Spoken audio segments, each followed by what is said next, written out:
Hello to the pessimistic, optimistic, and everyone in between. My name is Connor Philippine. Welcome back to the Minnesotan Sports Podcast. And we are back to doing the full Vikings versus blank previews every week. So now we're fully into what I should expect the schedule to be, which is picks video on Wednesday or Thursday, depending on the week. Vikings video 1 or 2 days before the Vikings game.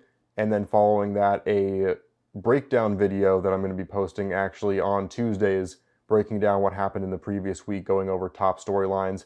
Those are all the things that you should expect, as well as, of course, the raw reaction after the Vikings game every week as well. But we have Vikings versus Falcons that we're going to preview here today.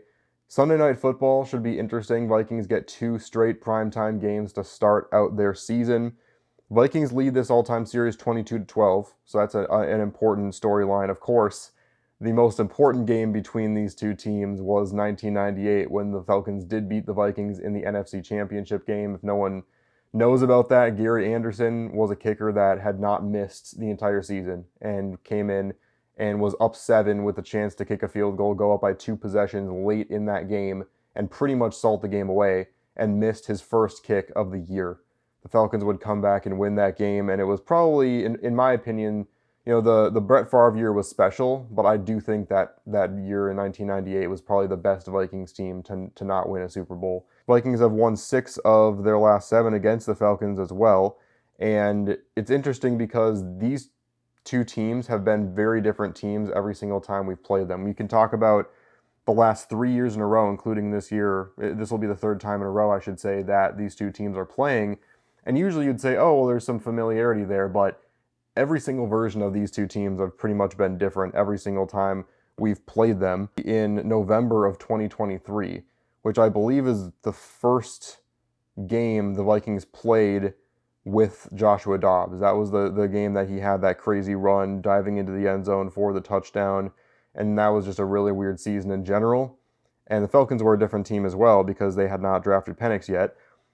Then the very next year, we have Sam Darnold going up against Kirk Cousins in that game. And it looked like Cousins was going to be the clear starter at that point. It looked like Darnold, we weren't sure what we were going to do with him. And now the Vikings have a completely different quarterback in J.J. McCarthy, and the Falcons benched Kirk Cousins. So now we have Michael Penix. So every single version of these two teams have been different every time we've played them, which is really crazy for a series that has 3 straight games in 3 straight years. But it should be a very interesting game. Start here by looking at a little bit of the injury, situation for both of these two teams. Falcons, all things considered, are pretty healthy. They only have one player in Billy Bowman Jr. that was even in the front of their depth chart that is questionable. And there are a couple other players that are out, but no one seriously concerning to have out. And on the Vikings side, it's a lot more concerning. You lose Cashman to the IR, with that hamstring injury. That's a major piece for our defense. You throw in the fact that Andrew Van Ginkel is in concussion protocol. So now you're in that situation where if neither of those two play, that's going to be pretty rough. And now you look and you say, Jeff Okudah is questionable with concussion. He wasn't great in week 1, but he still is one of our top 3 cornerbacks. And he's in concussion protocol. It's very difficult to come back from concussion protocol in 6 days, let alone a full week. Christian Darrisaw, it's looking like he is probable to play in this game now that we're back onto a turf that isn't going to re-destroy every injured player's ligaments. So now we'll take a look here at the keys to the game. It is actually a pretty lengthy list for this being the second week of the season. And the biggest one, I think, any time a team plays the Atlanta Falcons, the biggest thing is Bijan Robinson. Bijan Robinson did not go crazy in week 1. He had actually Tyler Algier, led the team in rushing yards. But the biggest problem when you're playing the Falcons is the fact that Bijan Robinson, when it comes to those screen passes, having those outside runs and having that space on the outside is just absolutely brutal. You saw how he was able to carve up the Buccaneers, and that long run was one of the main reasons why the Falcons almost won that game. The most dangerous thing about Bijan Robinson is he is a home run hitter. Not only can he consistently get good yardage off of those screen passes. He really is capable of completely flipping a game on its head by getting some space, breaking a couple tackles, and using his speed to go for 50 or 60 yards. So this Vikings defensive front needs to find a way to establish that run defense, because even if it isn't Bijan Robinson running the football, it's going to be huge to stop whoever is. Because when you have the ability to stuff the run in that way, you can then focus a little bit more on shifting to the other side of the field to stop those screen passes. When you're trying to stack the box to stop the run, that's when you can have an easy dump off for that kind of a gain. And on top of that, we're already talking about the defensive line. The defensive line is going to have to be the biggest factor in general in this game, because you've got Michael Penix Jr. He is a young quarterback. He is going to be susceptible to some of this crowd noise at US Bank Stadium.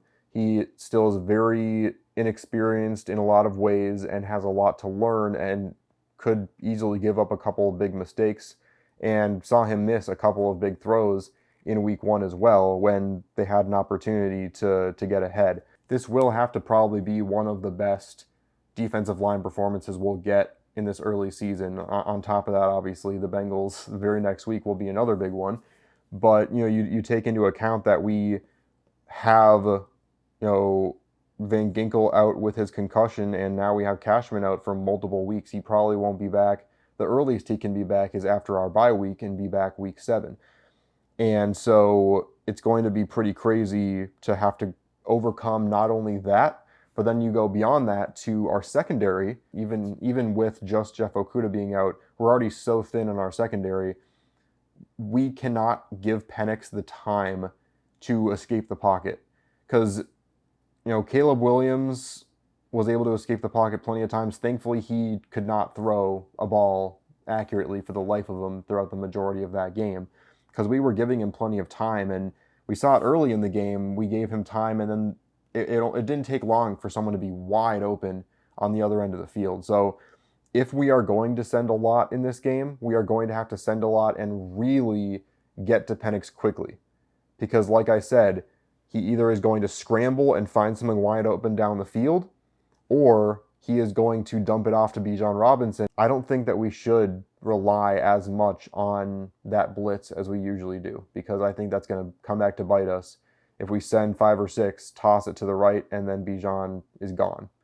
So I do think it's going to be a good idea, to send 4 a little more often in this game, and hope that we can still get to the quarterback, because we're probably going to have to get to them with 4. On top of that, we have to find a way to win the turnover battle. It was one of those rare situations this week where the Vikings were able to beat the Bears despite losing the turnover battle. That was interesting. We gave up that 1 pick 6, and the rest of the way, both teams were completely clean. Technically, on the stats, it was 1-1, but that was because of that last fumble on the lateral attempt at the end of the game. That doesn't count as being a factor in the turnover battle, obviously. But the Vikings historically have been one of the best teams in the league while winning the turnover battle, and in general, pretty much the majority of teams that win the turnover battle win the game. So if we can get our defense in positions to make those stops, that will probably help in counteracting some of the challenges that we're facing when it comes to injuries. If this D-line can get to Penix enough times, at least, where he throws a couple errant throws and we get a couple turnovers, that might just make up for some of our injury concerns. Speaking of turnovers, though, it kind of is, I don't want to say it's the adverse of what I just said, but it does kind of lend itself to taking a little more risks, is that JJ can take more risks in this game, and I want to see that.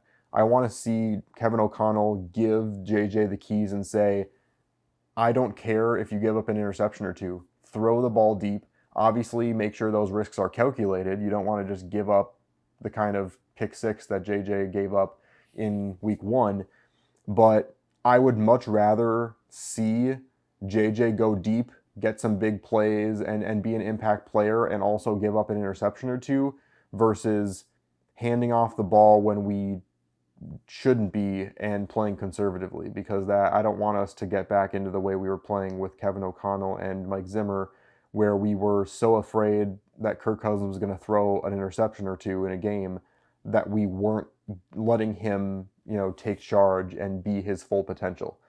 And so I want to see a more run and gun approach. Obviously, I'm not saying we shouldn't still be a run heavy team if that's what's going to be successful for us.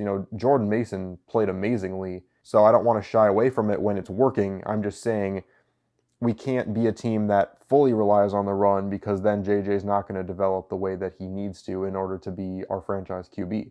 It's not going to do us any good if we're handing him the ball off so much and taking him out of those uncomfortable situations so much that he is not growing. Because it's just like JJ said in his press conference, you never want to learn a lesson the way he did with the pick six, but it's part of that growth. And I want to see that growth out of JJ, even if it means we give up a couple possessions, even give up a game or two this season because he made some of those mistakes. So I would love to see him take more risks. On top of that, just in general, and this is kind of the way it always is, and it felt this way last season too, with kind of we would take momentum one half and then lose it the next. We need to make sure we're playing four full quarters of football. JJ is now in a position where he is still incredibly young. This whole season's going to have growing pains in it, but now he has the benefit of being at home, which is huge for a young quarterback. He has the opportunity to now fully flesh out the playbook. Like I said, take those risks, be a little bit more run and gun with some of his approaches, because he now has the benefit of a more quiet stadium where he can call plays and he can kind of take a second to really decide what this team wants to do, rather than O'Connell having to kind of spoon feed those opportunities like he did in the first half and start of the third quarter, because the Bears were so loud on that side of the football. I heard some people say that they didn't like how O'Connell was babying JJ in the first half. And I kind of understand it in that aspect, just in that certain scenario, because you are on Monday Night Football in Chicago in a hostile environment. I understand the decision that time, but now that we are at home, it's time to let JJ loose and make sure that we are playing balanced football. We can run the football as much as we want to. We can even be a run-heavy team and run the ball 60% of the time if we want, but it needs to come with that balance. We can't do the run, pass on third down like we did in the past. We have to make sure that even if the running game is working, we can still benefit from that by going, play action, and by giving McCarthy an opportunity to use his legs. Because when we are running straight down the field with Mason and Aaron Jones, I don't know why I said it like that, with Aaron Jones, that is going to allow McCarthy to be able to escape to the outside multiple times in this game. We'll have to see if he can do it. But all of those keys to the game, it's a little more jumbled keys to the game, and me going all over the place these first few weeks because there are so many factors. And also with all these injuries, it does kind of change things. I do predict, though, that the Vikings will get this win. I think that this team is set up to overcome some of the things that the Falcons do so well. Whether it's Bijan or Algier running the football, if the Vikings can consistently get those two guys on the ground, I don't think the Falcons have much of a chance. Penix did have a good performance in week one, but it's a performance that's reliant on how well they can run that football. And this defensive front, the D line is still very much healthy. They're not going to get as much pressure that they did with Cashman and with Van Ginkel, of course, but they still do have that defensive front and that D line that has been so good to start off the season. Hargrave with 2 sacks in week one, and Jonathan Allen should have had a couple, but there's something about Caleb Williams. He's just so slippery. And so I do think that Allen will get his first sack of the season. I think this Vikings defensive line is going to eat. If they can establish that formidable run defense to start off the game, I don't think the Falcons are going to have much of a leg to stand on in this game. But I do think that it's going to be kind of a momentum shift either way, even with us being dominant on the defensive side of the ball and especially the defensive line. I do think that there will be certain situations where we have no choice but to choose one or the other of either going after Penix or staying conservative and going after Bijan, where it's going to be kind of a losing battle. I do expect there to be some wide open players downfield at certain points, and I do expect a home run or two with the Falcons being down and getting a deep 60, 70-yard touchdown to make things interesting. So I do still think it'll be a close game because of all that. I do say the Vikings will win 27-23 and have another close victory just like we did in 2023. Of course, the circumstances being much different because back then we had Josh Dobbs at our quarterback position. Certainly things are a lot more exciting now. But that does it for the Vikings prediction video and the preview video. Please let me know in the comments what you think is going to happen in this game, because this early in the season it still continues to be quite the toss-up. Falcons looking for their first win, Vikings trying to build off of that momentum, seeing what the Packers did on Thursday Night Football, unfortunately.